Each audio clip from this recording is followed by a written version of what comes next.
everyone, and welcome to day 4 of the Virtual Island Summit. Thanks so much for joining this session. My name is Thais Maciel, and I am the Communications Director at Island Innovation.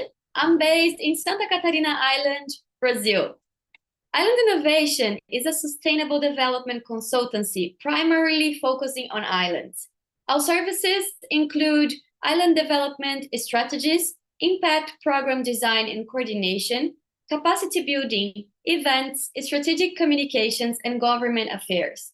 We are trusted by clients around the globe, and if you're interested in learning more about our work, please reach out to us using the contact information that you can find shortly available in the chat. I am very happy to be presenting this session titled Voices from the Atlantic, Endless Possibilities, Fogo Island's Community Economic Development. Before we begin, you should see a poll appear now on your screen. So please let us know your gender, where you are connecting from, and the sector and industry you belong to. You can also say hello in the chat. I already see a few people saying hi. From the UK, from Trinidad and Tobago, from the Bahamas. Super cool. Amazing. I see you're answering the poll. We have more men than women today, but we can still change that situation. Go girls. Hello from the Cayman Islands. Jamaica. Hi, Grace. Curacao. I love Curacao. Beautiful island. I'll give you a few more minutes to answer the poll, and we will soon see the results.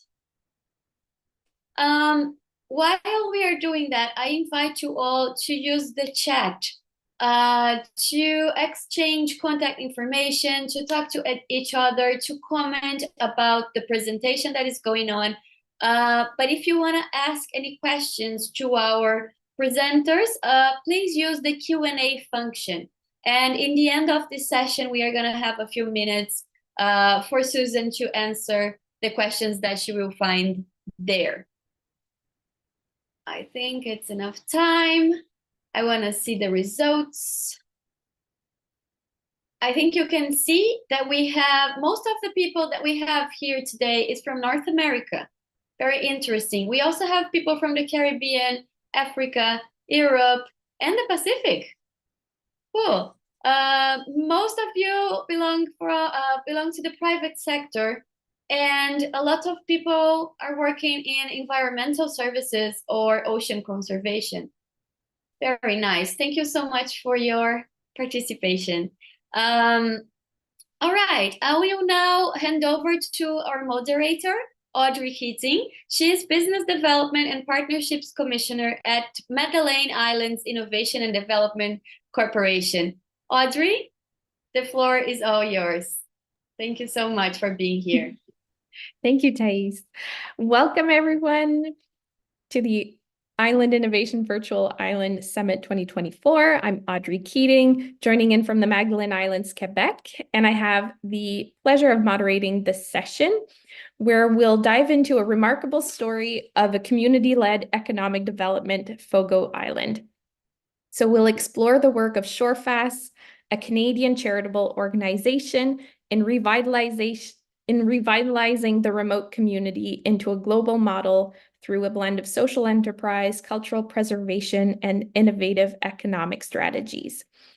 Today, we have the privilege of hearing from Susan Cull, the Executive Vice President of Shorefast and the Executive Chair of the Fogo Island Economic Development Partnership, who will share valuable insights into how these principles are shaping the future of Fogo. Susan has over 15 years experience working in community development, having previously worked with the government of Newfoundland and Labrador on social and economic community data development projects. She returned home to Fogo Island first as the Chief Administrator Officer with the municipality and joined Shorefast in 2017. So I hope you'll find this session inspiring as we explore how resilient communities can thrive in the face of global uncertainties. So Susan, the floor is yours. Thank you, Audrey, and thank you to Islands Innovation for inviting me to be here today. I'm going to share my screen. I do have a presentation that I'm going to speak to today. Hope everybody can see my screen.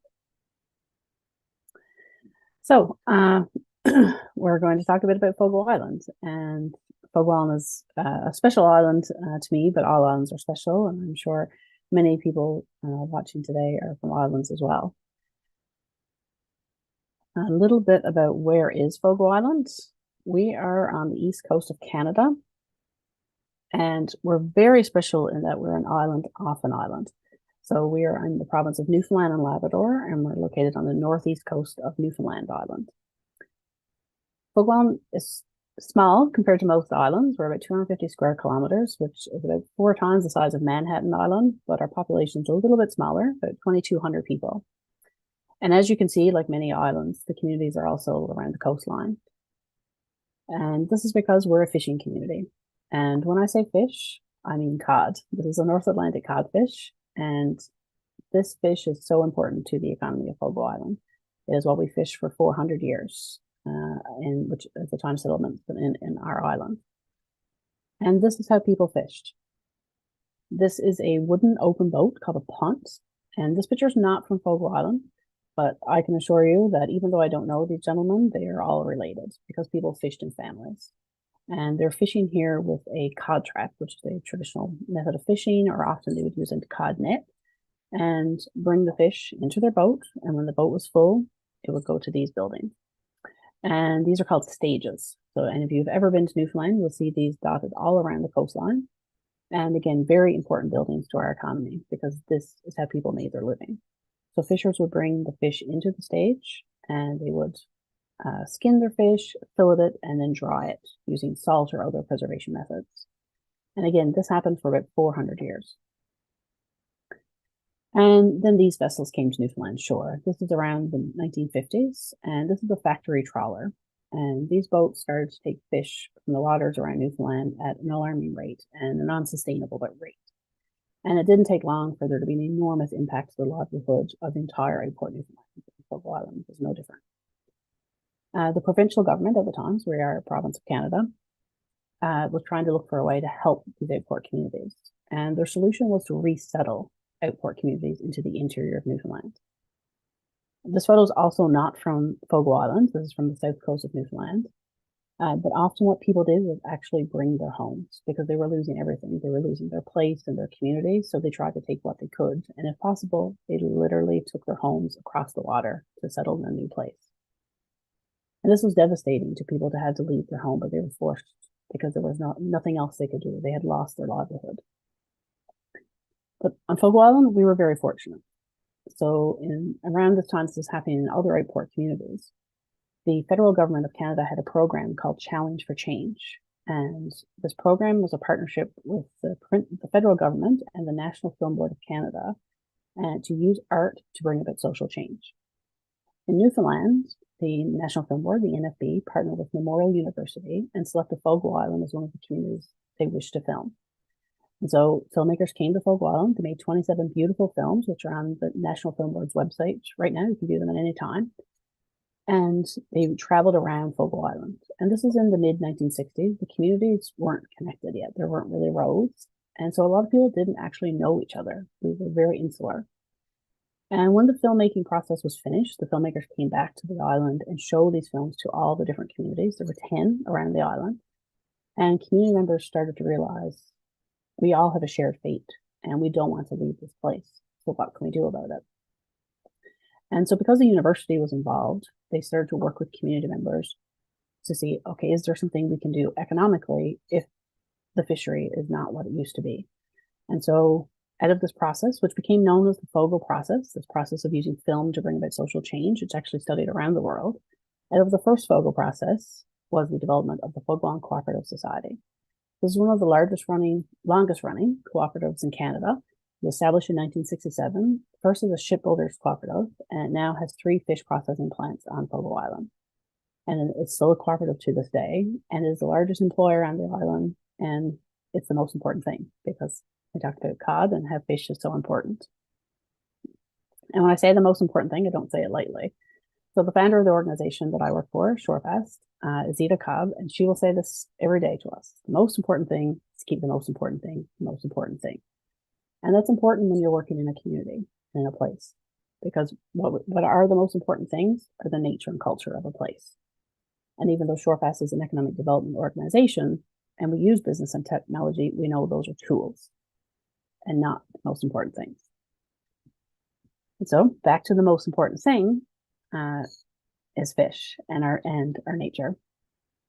And so this is a cod trap, and this line that connects the cod trap to the shore is called a shorefast. And so our name of our organization is a metaphor. May we always be shorefast to this place. The Shorefast work is broadening, and even though our community of practice will always be Fogo Island, and Fogo Island is the most important thing to us, we want to share the learnings of what we've learned on Fogo Island and what we've built here, and we want to learn from others. And so the next phase of our work, and I'll talk a little bit more about this in a minute, is about how to build practices and resources to share with others. A little bit about our structure. We have a bit of a unique operating model. We are a registered Canadian charity, but we also operate businesses. So we have 5 social businesses. And what's unique about what we do is that the profits or surpluses from our businesses go back to our charity. There's no private gain. Our CEO is a volunteer. And together with philanthropic funds and government funding, those surpluses are reinvested in programs and initiatives on Fogo Island. We have 5 social businesses and we have 5 programmatic areas. And so in thinking about, they're quite varied, and in thinking about, well, what businesses do we start and what programs and initiatives do we want to see on an island? We practice a very easy method, ABCD, of asset-based community development. And essentially this is asking yourself 5 questions. What do we have? What do we know? What do we love? What would we miss? And what are we going to do about it?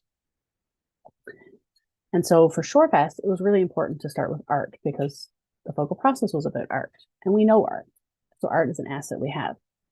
And so the longest running program that Shorefast has is Fogo Arts, which is the artist in residency program. And the first infrastructure that we built on the island was this contemporary art studio, the Long Studio. And art really gives you a different way of looking at the world and the different lens to use. And so this was an asset we had. It was something we know. So what else do we have? And if we look around our community, it's a pretty beautiful place. We have a lot of natural assets that maybe other people would be interested in seeing. And culturally, if you've ever met a Newfoundlander, you'll know the innate hospitality that a Newfoundlander has.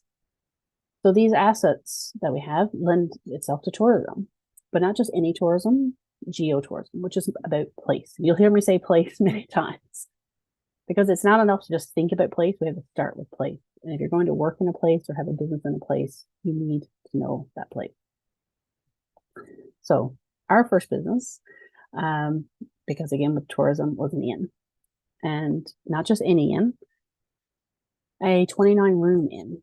And I'll show some photos of this shortly, but it's a luxury inn. And it's 29 rooms for a reason. Tourism on an island is about scale, and we are a small island. And we could build a 200-room inn, but what would that mean for the community? It would probably hurt the community because how would we have the infrastructure to withstand so many visitors? So our model is about scale and high value. So we wanted to build a 29-room luxury inn. And we also wanted it to be based on philanthropic or government funding. So that the ownership stayed on the island because the beneficiaries of everything that Shorefast does and that the Fogo Island Cooperative does is the community itself. And so we asked some funders to help fund our project. And they said, this is not normal, practical, reasonable, or rational. And they're probably right, but it was what this place needed. And Newfoundlanders have a history of maybe not being rational and reasonable. This is how we fish. This is a crab boat, and every April, crab fishermen go out through this ice, several kilometers of pack ice, to make a living. And for the 400 years before that, this is the kind of structures that they've made their fish in. And this building is still there, and it's probably 150 years old. So we know a thing or two about precariousness and how that lends itself to permanence. And so we started to build an inn. The funders did come on board. This is during construction. This is our architect, Todd Saunders. And It is a pretty beautiful building, if I do say so. And it is one of the most magical places on earth. And it is a luxury hotel. We'll do a very quick tour through the inn. Everything you see is made on Fogo Island or designed on Fogo Island with global designers, but with local makers. It was really important to us that the community was involved in this project. Even the chandeliers were made on the island. And because it's quite a different business model than our community is used to, with higher value associated with it, we knew it was really important for the community to be on board with this. So when the inn opened in 2013, we invited every community member to come and stay at the inn and to experience what it was like to stay in a luxury hotel, because our community are the beneficiaries of what we do, and they're also ambassadors for the project. Every visitor who comes to Fogo Island may not stay at the Fogo Island Inn, but the spin-off impact of what the inn has done and bringing people here has benefited the community. And over the 10 years since we've been opened, our community has changed a lot, and it's for the better. The demographics have changed. We've had so many more people move to the island. People like myself who are from here but lived away and came back because of this project and what it meant for the future and what it meant to live here. New people who heard about us and either worked for Shorefast or started their own business, either craft shops and art galleries and restaurants. So our demographics have changed quite a bit, and a lot of people hadn't seen the inn. So then we invited the community to come back again last year. Because at the end of the day, this is what our project is about. And so it's still hard to explain to people about having such a high cost associated with a stay. And we really struggled, even though we were explaining our story and what we were doing, it was hard to make people really appreciate where the money was going. And so many of you will be familiar with the nutrition label, which is on food we eat. Well, we developed the idea of economic nutrition. And this is to show where every dollar that you spend in the Shorefast business, where it goes. So for example, this is for a night stay at the inn. Labor's at 49%. The industry standard is 30%. So that means we pay a higher wage to our team. And it's all where our operational costs are. And then the surplus is 12%. Well, we target 15%. We don't hit it every year. And that goes back to charity to reinvest in the community. And then down at the bottom, you'll see the distribution. And our goal is to have as many dollars as possible stay locally on Fogo Island. So this is where we were making a lot of the products for the inn. And this lends itself to some of the other initiatives that we had. This building looked like this my entire life. And it's a very important building to the community. It's been a community gathering space for many years. It's about 130 years old. And so we knew we needed a space to make products, and people wanted to buy some of the products that we had, whether it was quilts or chairs. And so we restored this building, and now it's the home of our furniture and textile making business, Fogo Island Workshops.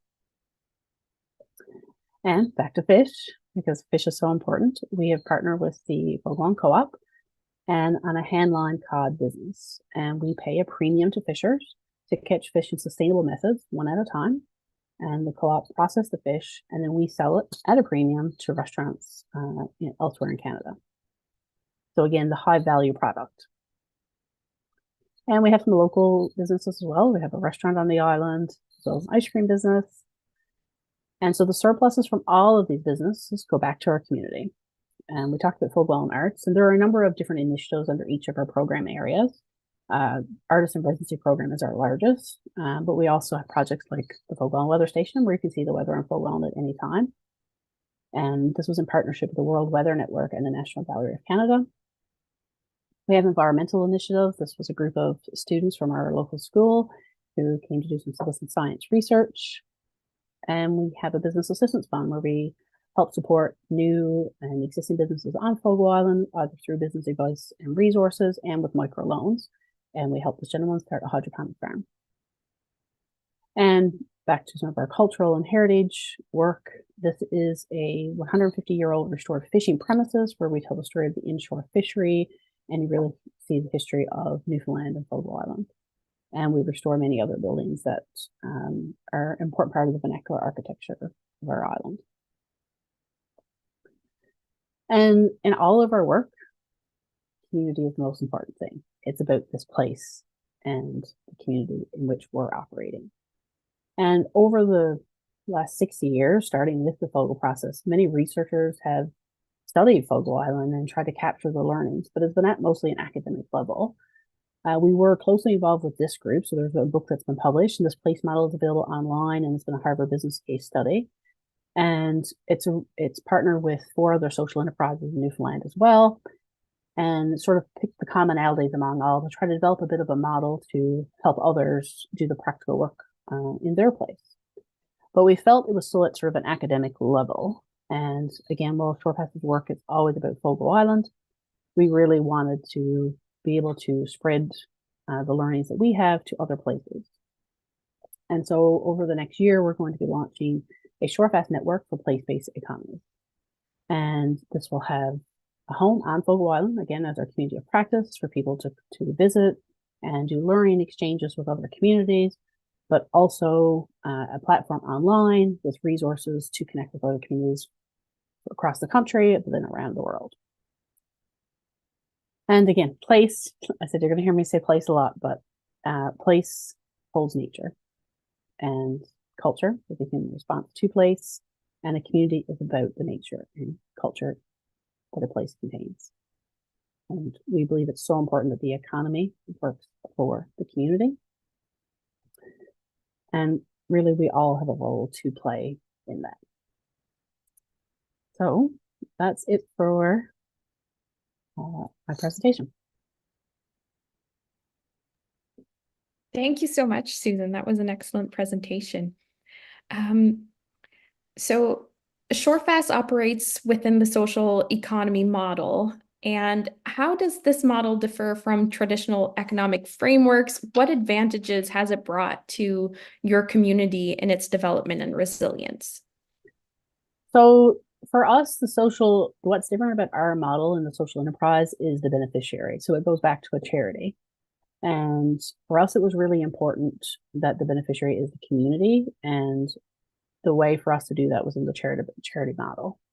And for us, it really matters who owns what. And we really wanted the community to own what Shorefast was doing.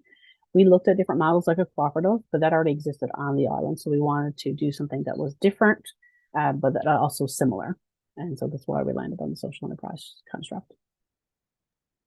You've talked about community. So how were the people involved and engaged in the idea of sustainable development? Well, when Shorefast first started, it's hard in a small place, as I'm sure many people listening probably know, to actually do something different. And Fogo Island was very different when Shorefast began. This would have been around 2006. And what had happened in our community, there had been in 1992, just a total dissemination of the cow population. And similar to what happened in 1965, there just wasn't work for people. And many people left our province and moved. And so when our founder had this idea to do something back in her home community, she actually, she grew up here and had started a scholarship program for high school students. And when she was on a visit back home, someone said, you're just paying people to leave. And so she kind of thought, oh, well, that's pretty interesting. Maybe there's something different I could do. And so she, had different ideas and really just came to the island and started talking to people and visited homes. And as anyone knows, when you're doing community engagement, there's nothing more than having a cup of tea in somebody's home and just talking one-on-one to them. And it takes a lot of time and energy, but that's what's worth it for everybody to really understand what you're doing, especially in a small place. And so that was really key to starting this project. Excellent. The place isn't a community without its people. Exactly. I'd like to welcome a question from the Q&A box. So we have a proud Newfoundlander writing to you from PEI, asking, how can we fund this type of work without access to private capital or philanthropists with deep connections to our communities?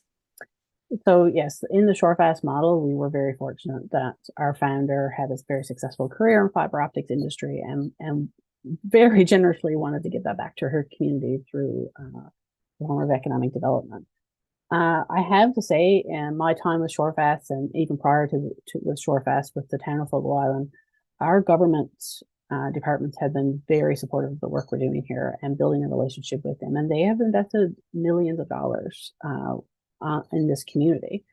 And I think having a strong relationship with government partners is really important.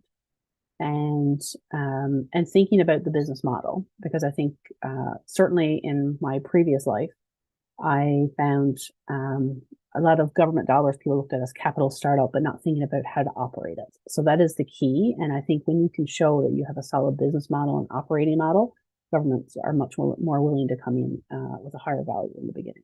So I cannot stress enough how important our government partners have been to us.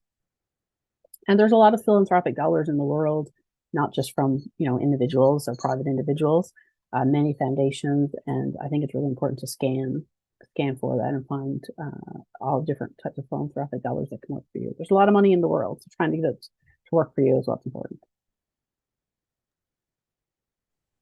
So as Shorefast continues to evolve, what future projects or strategy are on the horizon for Fogo Island? How do you see the organization contributing to a broader conversation in sustainable development and community resilience?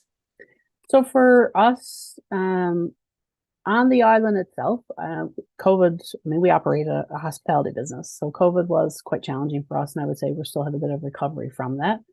But our broader ambitions are certainly around this network and how we can connect with other organizations across the world, across Canada, certainly right now. I would say on a weekly basis, we get reach outs from people just, I want to do something in my community. I don't know where to start. And it's hard sometimes because we are doers and we have not done a great job of documenting everything we've done or all the steps along the way that led us to where we are. And so we're doers and innovators and we like to try things, but we sometimes forget to document it. And that's not helpful to anybody else. So that's sort of where we are spending our time now, is revisiting things we've done, what didn't work, what worked well, and how we can put that into some sort of resource and toolkit for others.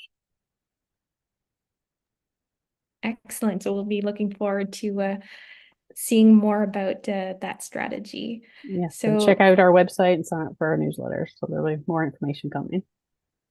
We have another question in the Q&A box. So has the island been able to attract visitors from a wide range of countries? Yes, absolutely. So for us at Fogo Island Inn, certainly we had guests from all over the world.